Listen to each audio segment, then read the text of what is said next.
তখন দুপুরবেলা ফ্লিপকার্ট থেকে পার্সেলটা এসেছিলো। আমি দিব ব্লগে দেখতে পাবেন আপনারা। তো পার্সেলটা আমি আনবক্সিং করেছি, অনেক দিনের ইচ্ছা ছিল আমার, আনবক্সিং করে দেখেছিও, আপনাদের সাথে এবার শেয়ার করছি।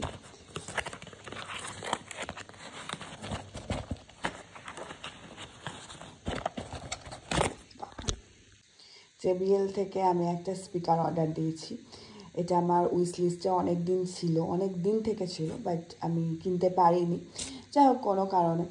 তো এটার মডেলটার নাম হচ্ছে Go4, আর কালারটা হচ্ছে এরকম পিঙ্ক আর নীল কালারটা, কারণ আপনাদের দেখাচ্ছি না। আমার অবশ্য আনবক্সিং সবই হয়ে গেছে। এই যে এত কিউট দেখতে আর এত সুন্দর, মানে ভাল লাগছে দেখতে, খুবই কিউট। আর এর সাথে একটা কেবল দিয়েছে, খুবই কিউট মানে খুবই কিউট।